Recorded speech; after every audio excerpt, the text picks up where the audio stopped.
During a meeting with civil rights leaders, Joe Biden poured cold water over the notion of using executive power to circumvent obstruction by Republicans in Congress.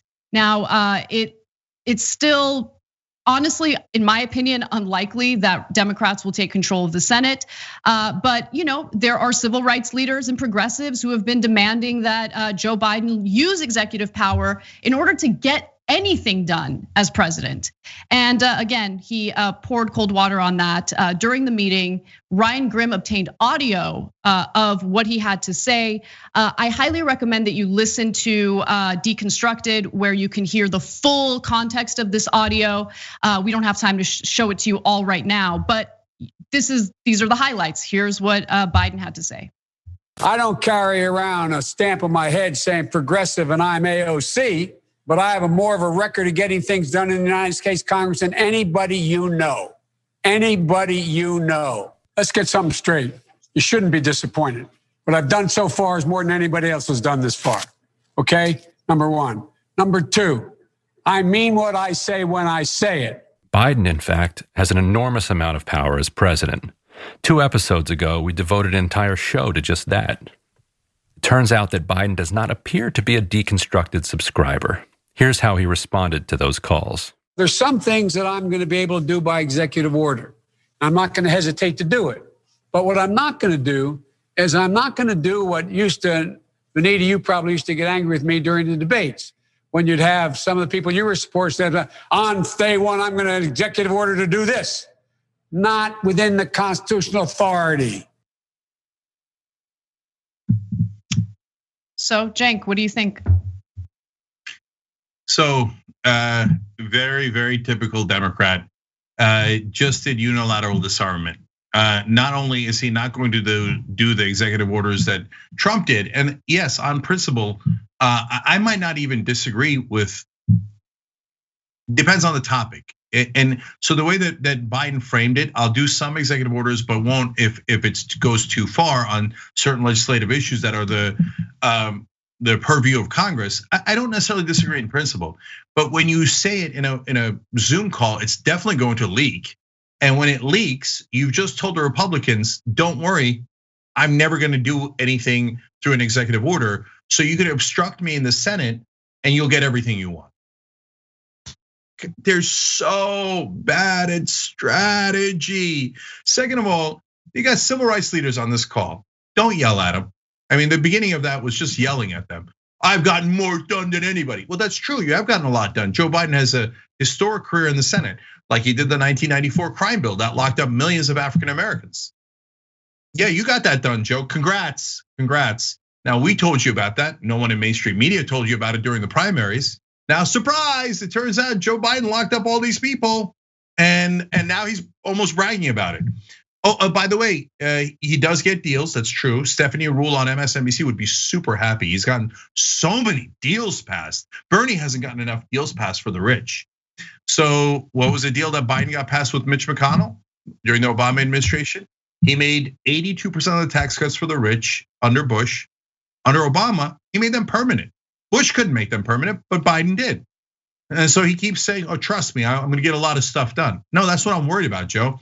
So the minute that it looked like the Democrats couldn't win the Senate, Biden seemed to eject any kind of progressive principles that he might have been pretending to care about. And now he seems to be thrilled to say, oh, I can only do Republican stuff. So he says, I don't have progressive stamped on my head. Look, one of the folks you're talking to is the head of the NAACP. We're not worried about labels and we're not worried about progressive or not progressive. We're worried about black people being shot and killed in the streets day after day after day after day by cops abusing their authority. This doesn't have anything to do with political labels. And by the way, why did you win? You won because of the big cities like Atlanta, Detroit, Milwaukee, and Philly. Trump tells us that every single day. Guess who delivered that for you? African Americans. And now you're sitting there yelling at them. Great. The one thing I'll give Trump credit for is he seems to like his base. And he fights for his base. Democrats wouldn't fight for their base if their life depended on it. And one other thing that Biden keeps saying that he genuinely wants to engage in is bipartisanship. He really wants to work with Republicans. He thinks it's incredibly important. In fact, during this meeting, he bragged about what a close relationship he had with Bob Dole, because in his mind, the Republicans of today are like the Republicans that he dealt with literally decades ago. And they're not. They're clearly not. The Republican Party has been taken over by QAnon, conspiracy theorists, people who are attempting to overturn the election results. I mean, they're trying to steal the election from Joe Biden right now, and he's still thinking about Bob Dole. And so here he is, not here he is. I wanted to provide an example of what represents republicanism in America right now. And this is what he allegedly wants to work with. I actually think that we're trending toward secession.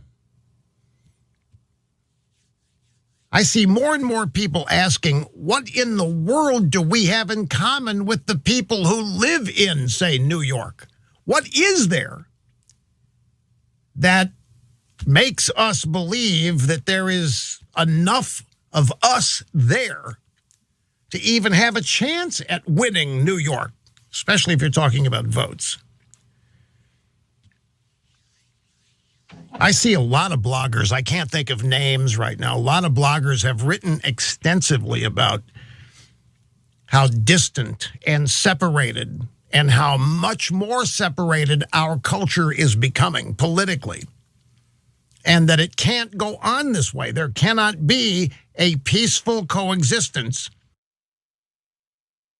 There cannot be a peaceful coexistence. That is the ideology coming from the right wing in America. And for Biden, who refuses to use any of his executive authority to circumvent obstruction by congressional Republicans, let me just remind him. Let me remind him of what Republicans do with executive authority. Somebody's the president of the United States. The authority is total. And that's the way it's got to be.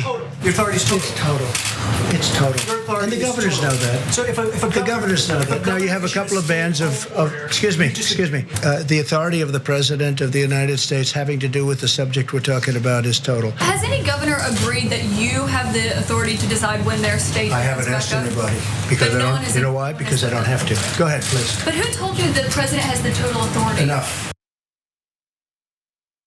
Now, no one's asking Biden to be like Trump. I mean, far from it. But Biden, in the statement that he made, preemptively let everyone know, I'm gonna allow myself to be defeated by Republicans. But the real question is it intentional?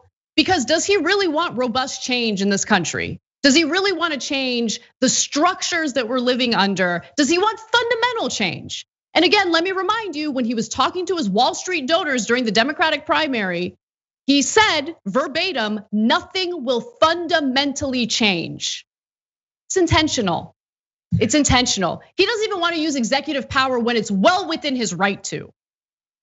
So Trump's not, I'm sorry, Rush Limbaugh is not the only one talking about secession. It's now very much trending in among the right wing. And because they love the idea of oppressing you more than they love the idea of America. So they think if we can't be in charge, then we don't want democracy. Because that's the right wing mindset. I care about power, I don't care about principles. Democracy is a principle. I'm not remotely interested in that. So Russia's saying, yeah, well, if we can't have power from these guys, let's secede. And then the people that are in our states, oh, be so great. We'll go back to oppressing them. Every minority there is, every woman, it does, we'll be back in charge and we'll put our boot back on their neck. And then Joe Biden turns around and goes, I'd like to work with those guys. All right, guys, let me explain the alternative because this is really important. Because this is where the mainstream media thinks that they're so smart. They're like, oh, yeah, but they have to pass omnibus bills. Ooh, you know the word omnibus, so impressive. Okay, no, we know that, but the way that you eventually get to our goals is by actually making your case, because politics is about branding and framing. So if you constantly agree with Republicans, so will the country. So when Joe Biden goes out and goes, oh, Republicans are great. I want to work with the Republicans. Republicans are great. Everybody thinks Republicans are great. Next time I'm going to vote for the Republican running against Joe Biden. Okay, when Republicans come out and go, Democrats are child molesters and the worst, most despicable people you've ever met, people go, I guess the Democrats are bad and the Republicans are good, because both parties just told me the same thing. Thanks for watching the Young Turks. I really appreciate it. Another way to show support is through YouTube memberships. You'll get to interact with us more. There's live chat emojis, badges. You've got emojis of me, Anna, John, JR. So those are super fun. But you also get playback of our exclusive member-only shows and specials right after they air. So all of that, all you gotta do is click that join button right underneath the video. Thank you.